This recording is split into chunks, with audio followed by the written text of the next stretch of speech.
रायगड भूषण सुद्धा बनलेली आहे। मुग्धा, कसं मॅनेज करतेस सगळं आणि टीव्हीवर दिसतेस त्याच्यापेक्षा जास्त गोड दिसतेस। मी तर तुझी खूप मोठी फॅन आहे। काय सांगशील, कसं मॅनेज करतेस सगळं? जेवढा वेळ मी रियाज करते गाण्याचा तेवढा वेळ अभ्यास करते आणि सगळं करते। तुम्ही सुद्धा तुमच्या मुलीने इतकं यश मिळवलेलं आहे, इतकं कौतुक तिचं अख्ख्या महाराष्ट्रभर होतंय। काय वाटतं, लेकीचा अभिमान नक्कीच वाटतोय तुम्हाला? लेकीचा निश्चितच अभिमान आहे। खूप ग्रेट वाटतंय।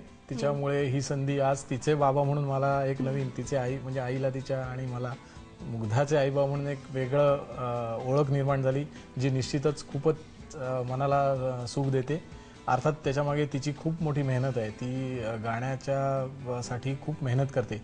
तिचं वय एवढं नाही आहे, एवढी ती जास्त मेहनत करते। अर्थात कॉम्पिटिशन पण अशी आहे की तिला एवढं करणंच आहे, तरी पण खूप मेहनती झाल्या। त्याच्यामुळे सगळ्यांचे आशीर्वाद आहेत, तिच्या गुरुजनांचे, तिच्या शाळेतल्या सर्वांचे, तिच्या आमच्या सर्व नातेवाईक मंडळी आणि जे तिच्यावर प्रेम करण्याच्या सगळ्यांचे आशीर्वाद निश्चित आहेत। मुग्धा, बाबा आत्ताच म्हणाले की तुझ्या नावावरून आईबाबांना ओळखलं जातं, कसं वाटतं? ती फिलिंग कशी असते?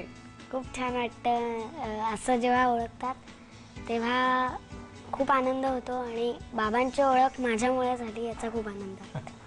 मुग्धाला रायगड भूषण पुरस्कार मिळालेला आहे। अत्यंत लहान वयात तिला हा पुरस्कार मिळालाय। पहिली मुलगी आहे की जिला इतक्या लहान वयात हा पुरस्कारानं सन्मानित करण्यात आले, त्याविषयी काय सांगाल? खरंच लहान वयात एवढा मोठा पुरस्कार मिळणं हे खूप कौतुकाची गोष्ट आहे। त्यासाठी मी आमची जिल्हा परिषदेचे सर्व अध्यक्ष, उपाध्यक्ष आणि सर्व सदस्य यांचा खूपच आभारी आहे। एवढ्या लहान वयात त्यांनी तिचं कौतुक केलं आणि तिला एक कौतुकाची छान पावती दिली। ह्याचबरोबर मी सगळ्या रायगडवासियांचं खूप ऋणी आहे की त्यांनी तिच्यावर एवढं मनापासून प्रेम केलं की ज्यांना आम्ही ओळखत नाही त्यांनी अनेकदा फोन करून भेटून आम्हाला इतकं कौतुक आणि इतकं तिच्यावरती प्रेम केलेलं आहे। त्या सर्वांचा मी आभारी आहे आणि त्यामुळे तिला रायगडमधनं आणि रायगडवासियांनी एवढं प्रेम दिल्यामुळेच त्याची रायगड भूषण ही पावती आहे असं मला वाटतंय। मुग्धा, शाळेत मॉनिटर आहेस ना ग तू, पण आता ती मॉनिटरगिरी तुला नक्कीच करता येत नसेल, थोडंसं दुःख वाटतंय का त्याबद्दल? कशी मॉनिटरगिरी करायची वर्गामध्ये? शाळेतल्या मुलांनी ऐकतात म्हणजे तुझं ऐकतात एवढ्या छोट्याशा मुलीचं?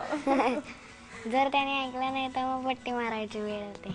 पट्टी मारायचीस तू? बाप रे, तुझ्यापासून थोडंसं लांबच राहायला हवं। पण मुग्धा, तू इथे आली आहेस, सगळ्यांना तुझं गाणं ऐकायची इच्छा आहे। मला सांग, मला बघून तुला कोणतं गाणं म्हणावं असं वाटेल? कोणतंही गाणं किंवा तुझ्या आवडीचं एखादं गाणं? परिकथेतील राजा। परिकथेतील राजकुमारा